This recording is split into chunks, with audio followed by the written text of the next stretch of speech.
So the reason that I'm here at Burgh Castle is actually twofold.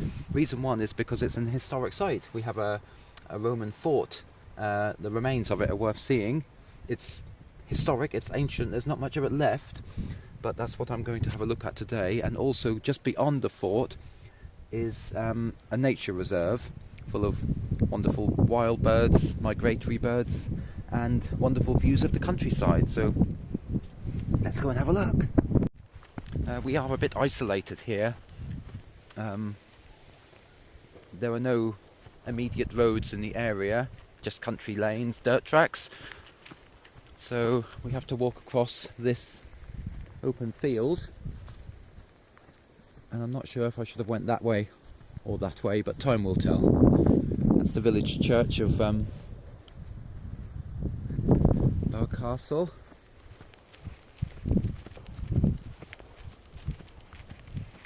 It's a beautiful day for a walk. Aha, that's where I need to be going. You can just about see the what's left of the walls of the castle, of the fort. Isn't it fascinating to think that this happened so long ago? And also, isn't it weird to think, you know, why? Why were the Romans here? Why were they so interested in the countryside? Wouldn't they have been better near London or something? But of course, this area is a gateway. It's the sea. The sea is very nearby, so this is their defensive territory. This is their fort. Exactly, it's a fort for a reason. Oh, this is like going on a...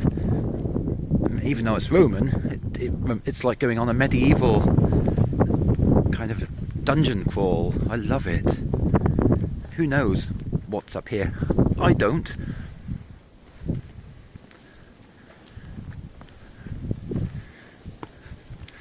It's so exciting just to touch history, feeling the history. Wow. Let's go and find some more information. So here we are, inside the fort's walls. You can see now the size of the fort, how it was before. That's where I should have came in. I should have came in over there. I wonder how tall it originally was. We're going to circumnavigate it. And there's some information over there which we'll get to soon. And see what it says. Aha, so this is where I should have came in. I should have came this way into this, what was the main sort of entranceway, I guess, to the fort. And we've got some information here. Inside the fort, archaeological excavations have revealed evidence for Roman occupation throughout the 4th century AD and beyond, but found few traces of the fort's internal buildings. As you can see, there's not much sign left of any internal building. Finds made during excavations include coins, pottery, tools, knives, and animal bone tile and other building materials, the usual debris encountered on Roman sites. Traces of buildings date to AD 340 were found in the northeast and southwestern areas built against the fort walls. These buildings have been subsequently burned and destroyed. They either had low stone walls or were entirely of timber, but nothing more is known of their appearance or purpose. The garrison changed over time to meet military needs. Around AD 400 it was a cavalry unit, like horses and stuff, particularly suitable for patrolling the flat, close coastline of the region. That's a good point. We're at the sea, or more or less, but where is the sea? How do they see the sea? I don't know. I'll research that one later. But there we go, lots of cool info. We are about, by my reckoning, 5 miles from the sea. You would think this would be on the sea, acting as a sort of lighthouse, constantly monitoring who's coming. I'm curious to know why it's inland so much, and I think I'll have to do some research into this when I get back home.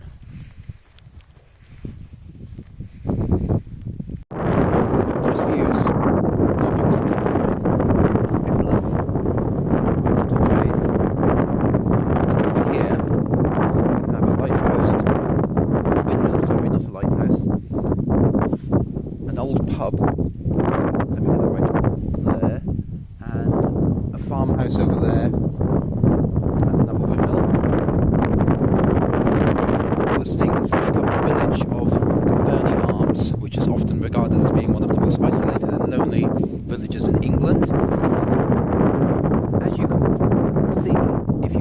countryside, there were no cars there because there were no roads for cars to travel on. The only way to get to these places is by boat, foot, or by train. There is a train station, but the train only stops there once a week, so you are quite limited if you live there.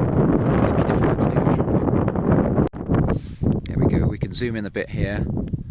See the windmill I mentioned, the farmhouse, all inaccessible by car, another farmhouse, and the Burnley Arms, a pub which no longer is in operation. It used to be a popular stop for tourists on the Norfolk Broads, a quick place to stop and have a drink and something to eat, but now derelict, I believe. Geologically, similar to terrain-wise to Holland. Lots of windmills, very flat, lots of waterways, very Dutch. It's also nice to know that such a place is free to visit. It's part of the Norfolk Archaeological Trust, one of their sites.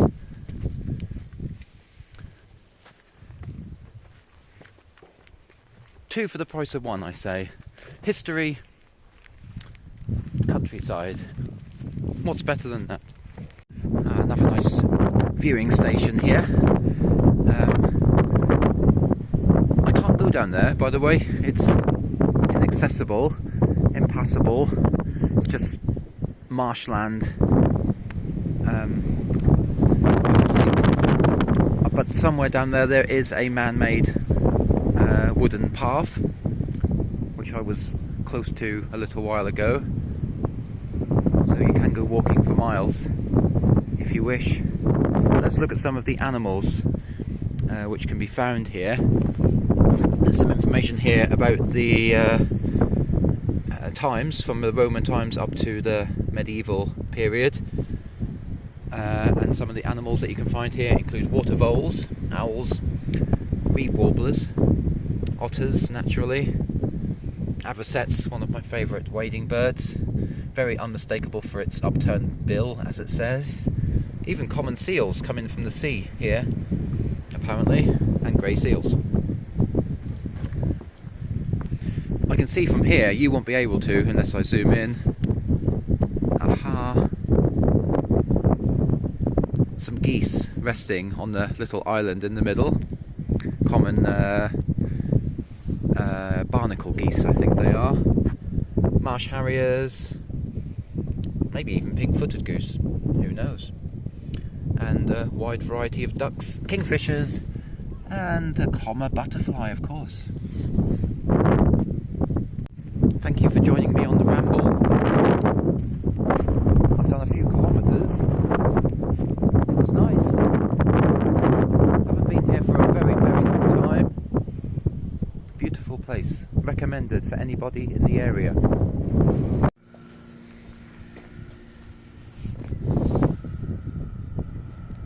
Moving targets. Another place I like to come is the driving range. So it's nearby.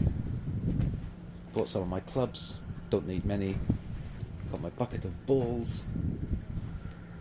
Got a man to try and hit driving a tractor. Let's do it.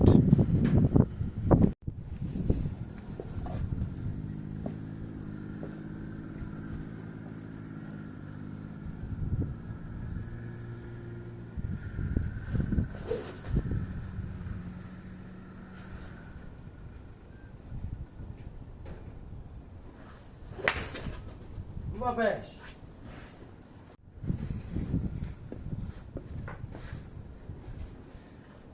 I see a little silhouette of a man. Scaramouche, Scaramouche, will you do the fandango?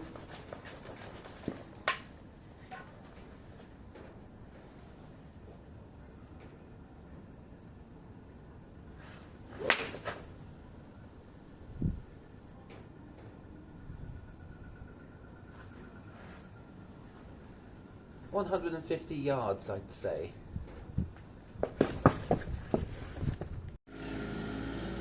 The secret, there is a secret. The secret to success in golf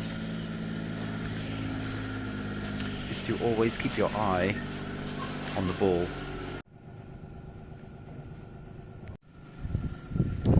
about golf is it's very much a game of precision, accuracy, and even the slightest bit of dirt on the ball can cause the slightest of misdirections in your hits. So it's important to always give the ball a bit of a clean just before you hit it.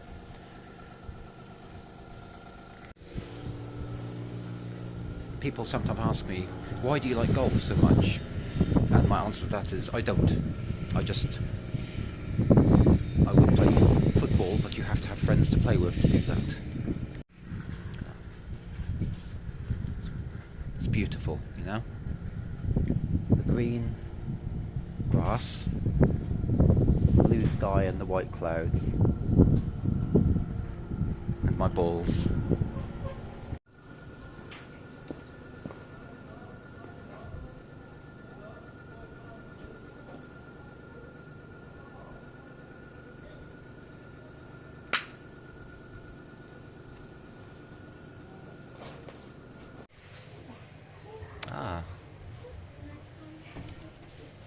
I'm hoping for this tortoise to move, just so we can be assured that it's not a statue.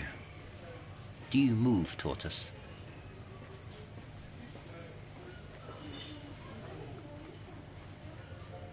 No, you're a statue.